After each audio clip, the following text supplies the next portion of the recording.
Pythagoras is regarded as one of the most influential mathematicians and philosophers of ancient times. In his early adulthood, he tirelessly attempted to enroll in Egyptian schools. They told him that knowledge came through experience, which he lacked. He was finally given a chance to become a student, but under one condition. He had to fast for 40 days. Upon accomplishing the feat, he said, "You are not allowing Pythagoras in. I am a different man. I am reborn. Through this purification, my center of being has changed." Pythagoras is just one example in a long list of historical figures who attested to fasting. There's a bull in a matador dueling in the sky. In hell, there's heaven. It seems like fasting is a new fad. You hear proponents claim benefits such as fat loss and increased energy. Then you hear others say that you need at least 3 meals a day and that fasting is starvation. In this video, I'm going to show you that the idea of voluntarily restricting food is not new. Societies all over the world have incorporated fasting for all types of reasons. I'm not going to focus on the daily eating habits of different societies, but I will focus on people who made it a point to restrict food intake for a period of time. Before we get into voluntary fasting though, let's take a look at our distant ancestors. Before the innovation of agriculture, humans relied on hunting and foraging. Tens of thousands of years ago, there was no constant access to food, so eating 3 meals a day was pretty much impossible. One could argue that this pattern of fast and feast was worked into our evolution, possibly explaining why it's so beneficial. This topic could be a video in and of itself, but I'm going to focus on societies after the agricultural revolution, when food was much more abundant. Many people still decided to willingly abstain from food due to the benefits that it provided. The ancient Greeks loved fasting. For one, they used it to prepare for the Olympic Games. Many prominent Greek figures swore by it. As we know, Pythagoras did a 40-day fast. He claimed it gave him more lucidity and physical strength. He also required all of his students to fast. Another well-known figure in ancient Greece, a man by the name of Plato, claimed that fasting was medicinal. Plato is quoted saying, "I fast for greater physical and mental efficiency." One of Plato's students, Aristotle, was also known to fast. Then you can look at the proclaimed father of medicine, Hippocrates. He said, "The natural healing force within each one of us is the greatest force in getting well. To eat when you're sick is to feed your sickness." Plutarch, who thoroughly documented ancient Greece and Rome, claimed, "Instead of using medicine, better fast today." Next time someone calls you crazy for fasting, ask them how crazy these guys were. Many ancient Egyptians were known to fast for 30 days per year. They felt that it would help them uphold their morals. They also saw it as a way to provide the spirit with self-control. The Egyptians felt that it was a form of restraint that could carry over to other aspects of their lives. The Taita and Santhal of Africa had an interesting take on fasting. It is a tradition for the bride and groom to go on a fast before they get married. Native Americans were known to eat whenever they felt the urge, as opposed to having standard meals. They also fasted as a prayer for success before an upcoming war or hunt. Cherokee priests have described the endeavor as a means to spiritualize the human nature and quicken the spiritual vision by abstinence from earthly food. Further south, in the Incan Empire of Peru, fasting was seen as a way to atone for one's sins. In Celtic and pagan societies, fasting was actually a legal means to address a grievance. People would fast in order to protest a specific action. Those being protested against couldn't avoid the faster because they believed doing so would result in supernatural penalties. Pagans also viewed fasting as a way to become closer to the divine and cleanse the body. In ancient India, if someone was in debt, they could fast in front of their debtor to pay it off. Many Indians still fast today during special occasions. The word for fasting in Sanskrit is upavasa. Upa means near, and vasa means to stay. This can be interpreted as staying near the Lord.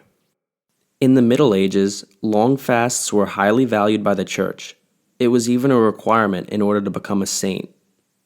Then in the Renaissance, Paracelsus, known as the father of toxicology, was quoted saying, Fasting is the greatest remedy, the physician within. To add to the list of historical figures who advocated for fasting, Mark Twain claimed, "A little starvation can really do more for the average sick man than can the best medicines and the best doctors."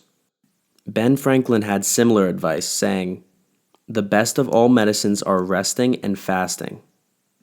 It's abundantly clear that fasting has its place throughout history. Many religions also incorporate fasting for spiritual purposes. Let's start with Christianity.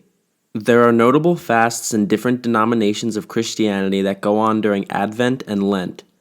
Christians believe that fasting is a way to elevate the spirit closer to God.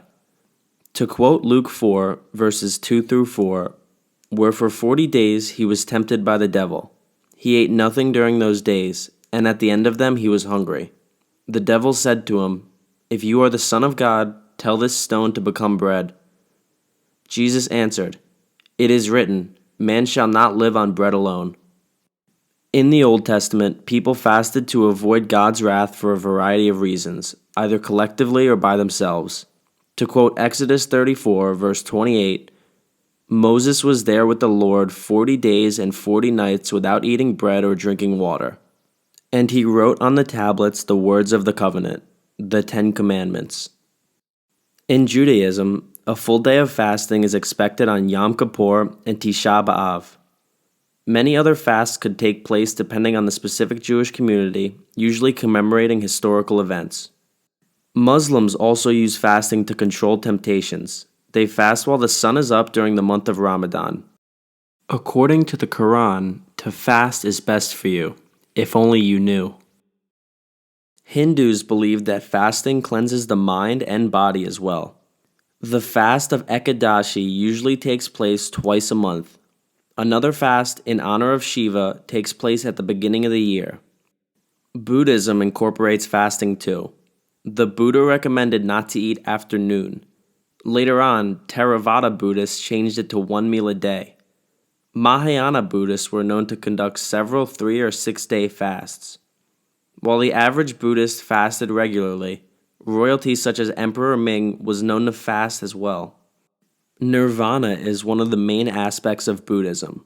It is a transcendent state in which there is neither suffering, desire, nor sense of self. It can only be reached through asceticism, which means severe self-discipline and avoiding all forms of indulgence. Fasting was even used by Taoists in ancient China and India. They saw the abandonment of food as the first step towards immortality. They thought that instead of eating food that gets converted to waste, they would absorb spiritual energy. In essence, they would feed their soul instead of their body. So far, we've seen fasting being used for health, spirituality, and preparation. But we can look at yet another form of fasting, a hunger strike. Hunger strikes provide moral pressure to aggressors. Gandhi was a big advocate for fasting. He endured 17 hunger strikes, ranging from 3 to 17 days.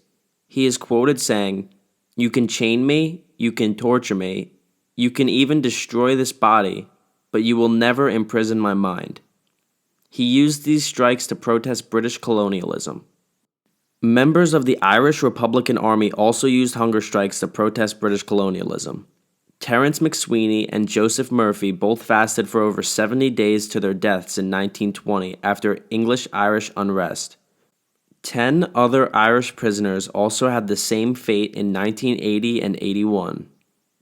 Fasting was also used by dissidents of the Cuban communist regime in 2010.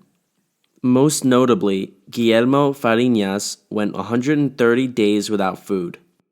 The hunger strike was successful in that the dissidents got better medical attention and were allowed to be closer to their families. Turkish and Palestinian prisoners also hunger striked for better conditions throughout the 21st century. In 2013, California prisoners did a hunger strike to protest solitary confinement. 29,000 inmates participated. It's been used by too many prisoners to address all of them by name. It makes you think of the reasons why so many prisoners have used the tactic of simply not eating to bring about change. So while many people will tell you that you're starving yourself, you have history on your side.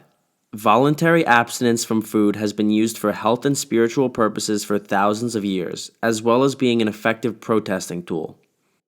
Why is fasting so frowned upon today? I know that people have done some crazy things throughout history, but could it be so crazy if almost every society had some mention of it? It's obvious that so many of these ancient people saw fasting as a practice of good health, not the opposite. Maybe fasting has been demonized by large corporations so that they can continue to profit off the food and medication that they produce. Next time someone tells you that you're starving yourself when you're fasting, show them this video. Historically, fasting has been proven to be effective, but it is also backed by modern science.